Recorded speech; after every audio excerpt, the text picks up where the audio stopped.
Untuk pengusaha bakso yang membuat baksonya di penggilingan, salah satu masalahnya adalah jumlah es batunya susah untuk dikontrol. Dan jika Anda pengikut setia dari channel HM Prasaja, tentu Anda sudah tahu solusinya gampang, yaitu menggunakan karakinan. Nah, beberapa hari yang lalu saya mendapat pertanyaan kurang lebih seperti ini. Pak, bagaimana kalau tidak pakai karakinan tapi pakai agar-agar? Bisa nggak? Nah, hari ini kita akan membahas tentang apa perbedaan dari karakinan dan agar-agar dan apakah bisa kita pakai agar-agar saja.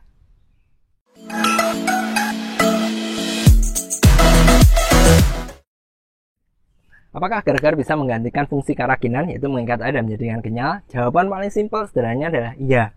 Hal ini dikarenakan asal muasalnya nenek moyangnya ini sama. Mau karakinan, mau agar-agar, nenek moyangnya sama.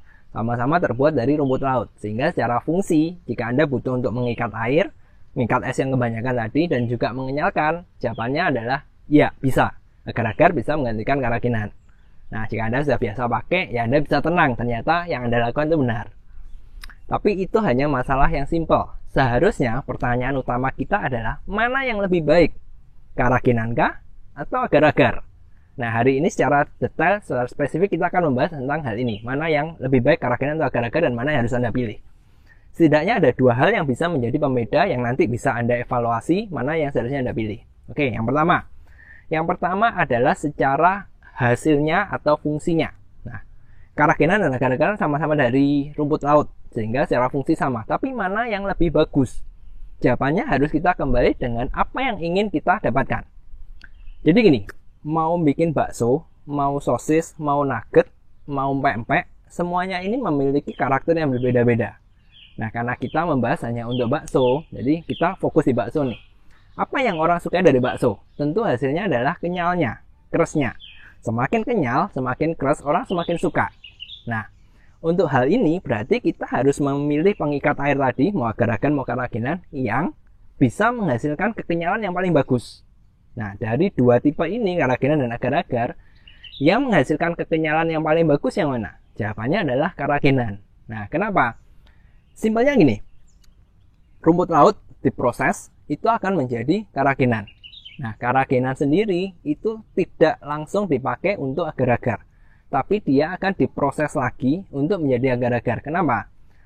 Gampangnya gini, jika Anda sudah pernah pakai karakinan, Anda tahu secara tekstur warnanya itu kan coklat-coklat gimana gitu, nggak terlalu bagus kan. Sementara kalau agar-agar warnanya harus putih atau clear. Kenapa? Karena kalau warnanya coklat dikasih perasa stroberi dan hasilnya tidak semerah stroberi kan jelek. Jadi mereka harus yang warnanya transparan atau clear, sehingga dikasih warna apapun hasilnya bagus.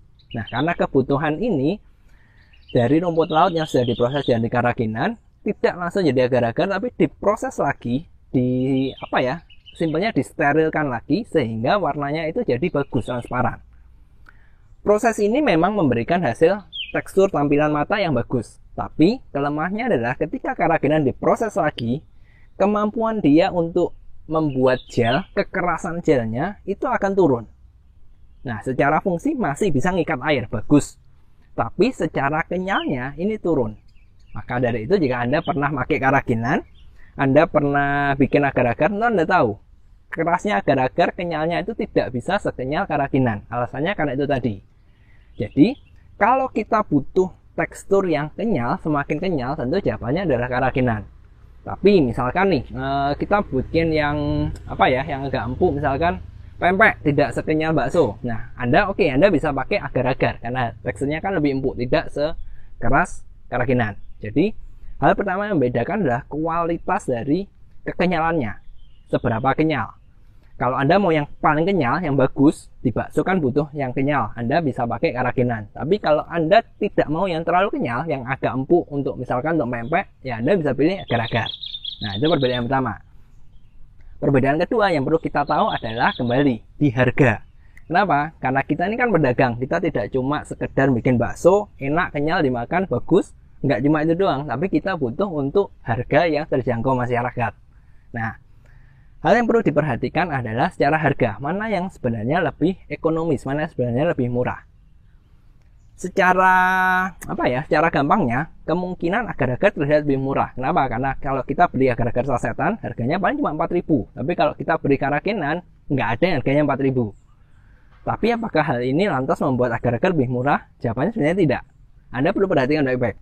ketika kita beli agar-agar, harganya mungkin oke, sekitar 4.000. Tapi itu hanya harga untuk 7 gram. Ini untuk yang merek yang beredar di pasaran ya, ada supermarket, rata-rata dijual harga 4.000 hanya dengan untuk 7 gram. Berarti kalau kita mau membandingkan secara apple to apple, mana yang lebih murah karakinan atau agar-agar, kita perlu membandingkan secara berat yang sama. Nah, karakinan sendiri harganya umumnya lebih mahal, kurang lebih sekitar 20 sampai 25.000 per 200 gram. Sementara agar-agar harganya cuma sekitar 4.000-an, tapi per 7 gram. Nah, kalau kita gabungkan, kalau kita convert, kita rubah, sama-sama jadi 200 gram, mana yang lebih murah? Jawabannya adalah kurang lebih seperti ini. Agar-agar 4.000 per 7 gram. Berarti kalau untuk 200 gram, jatuhnya kurang lebih sekitar 100.000 lebih. Anda bisa kalkulasi sendiri. Jadi rumusnya gampang. 4.000 dibagi 7 dikali 200. Hasilnya 100 sekian lah, saya nggak hafal. Nah, harganya jatuhnya sudah 100 sekian. Padahal karakinan harganya per 200 gram kurang lebih hanya sekitar 20 sampai 25.000. Nah, dari sini kita tahu tentu secara harga lebih ekonomis karakinan. Nah, jadi jika Anda ingin membuat produk, ya sebut saja bakso, Anda butuh sesuatu yang kenyalnya bagus, digigit lebih kenyal, lebih bagus, fungsinya sama-sama mengikat air, mana yang akan Anda pilih? Karakinan kah atau agar-agar? Ingat, karakinan kenyalnya lebih bagus, agar-agar kenyalnya lebih kurang. Tapi agar-agar mempunyai kelebihan secara warna, dia lebih bagus, lebih transparan, sementara karakinan warnanya lebih kecoklatan. Faktor yang kedua yang perlu Anda perhatikan adalah harga, mana yang lebih ekonomis. Sama-sama 200 gram, karakinan cuma 20 sampai 25.000, sementara agar-agar bisa sampai 100.000 lebih. Nah, jadi pilihannya kembali di tangan Anda. Anda mau pilih karakinan, mau pilih agar-agar, semuanya sama-sama bisa ngikat air, memberikan kenyalan. Hanya saja kalau Anda mau yang kenyal dan murah, Anda bisa pakai karakinan daripada agar-agar. Oke, sampai sini dulu tips dan trik kita hari ini. Sebenarnya mungkin bukan tips dan trik, tapi bahasan kita hari ini. Nah, jika Anda menyukai apa yang saya sampaikan hari ini, cek terus channel dari HM Pras saja, karena di sini kita akan membahas tentang berbagai macam tips, trik, teori, mitos, apapun itu yang bisa membuat bakso kita lebih enak, lebih kenyal, dan lebih hemat tentunya.